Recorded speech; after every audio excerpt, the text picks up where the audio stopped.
শুভ সকাল সকলকে। আজ 14 এপ্রিল সোমবার, চৈত্র সংক্রান্তি।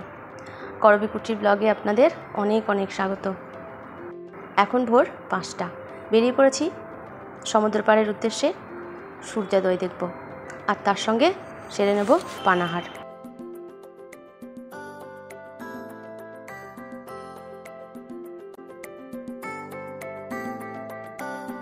ওই যে গাছের মাথার উপরে সূর্য উঠছে। এখনও একটু অন্ধকার মতোই আছে, খুব একটা আলো এখনও ফোটেনি, তবে সকালবেলায় লোকজন একটু কমই আছে। এখানে একটা ছোট্ট মন্দির দেখলাম। এখানে ভগীরথ মা গঙ্গাকে নিয়ে আসছেন কপিলমুনির কাছে, আর সঙ্গে আছে মা তারাও।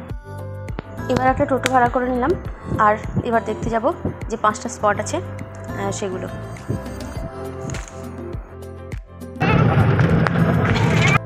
প্রথমে আমাদেরকে নিয়ে এলো ইকো পার্কে। পৌঁছে গেছি, তবে টিকিট কাউন্টার এখনো খোলেনি।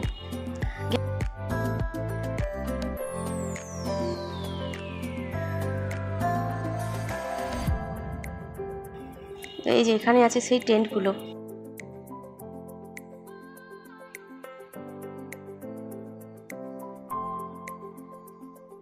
আর এই দিকটায় আছে পুরো ঝাউবন।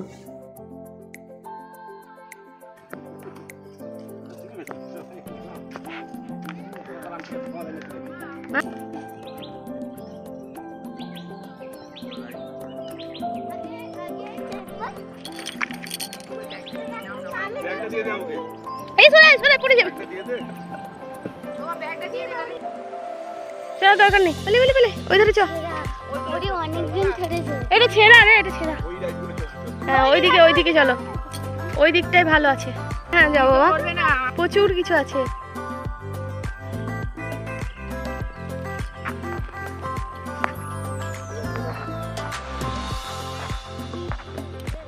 ভীম ছোটা ভীম, ছোটা ভীম।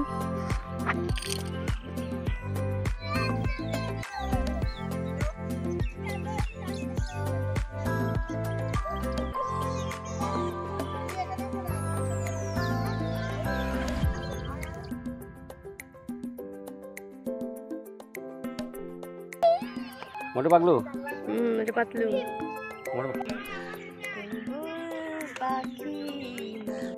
দারুণ, এখান থেকে দারুণ লাগছে, পরপর আছে। ওই যে দূরে দেখা যাচ্ছে ওগুলো হলো উইন্ড মিল। আগে সমুদ্রের হাওয়াকে কাজে লাগিয়ে বিদ্যুৎ তৈরি করা হতো, তবে এখন কাজ করে না। ব্লেডগুলো সব ভেঙে পড়েছে ঝড়ে, তবু দাঁড়িয়ে আছে স্মৃতি হয়ে।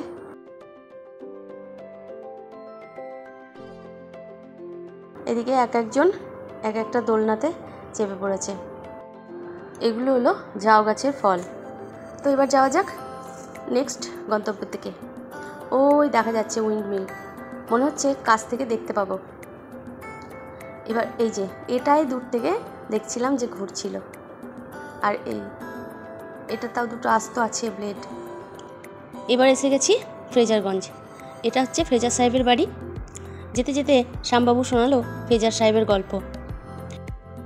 লর্ড অ্যান্ড্রু ফ্রেজার ছিলেন 1903 থেকে 1908 সাল পর্যন্ত অবিভক্ত বাংলার লেফটেন্যান্ট গভর্নর।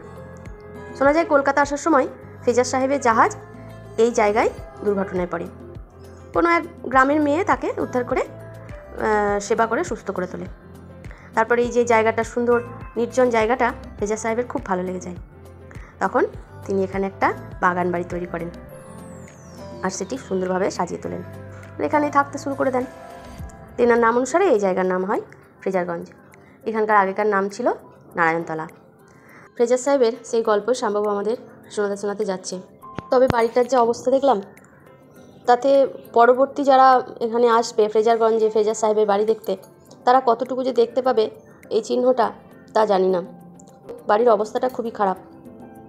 নতুন মাটি ফেলেছে বাঁধ দেওয়ার জন্য।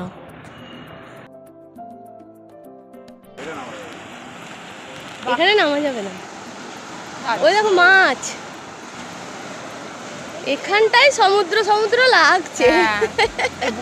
ওগুলোর জন্য একটু ঢেউটা হচ্ছে মনে হয়, তাহলে শান্ত। এটা পুরো করা আছে, বাঁধানো আছে না। তো স্লো দেখার জায়গা বটে এটা। আজ তো দিনই মাছ দেখবে। কি সুন্দর লাগছে না সত্যি, এখানে এসে মনটা ভরে গেল। বকখালি আসার আনন্দটা আরও দ্বিগুণ বেড়ে গেল। তো চলুন যাই, ওই যে ওখানটায় মাছ ধরেছে, শুটকি মাছের গন্ধ পাচ্ছি, দেখি ব্যাপারখানা কি।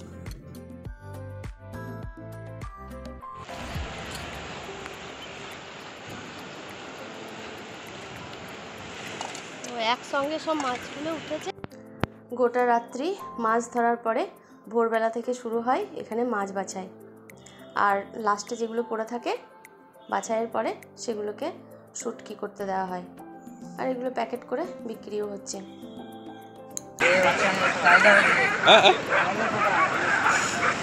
একটু দেখাবেন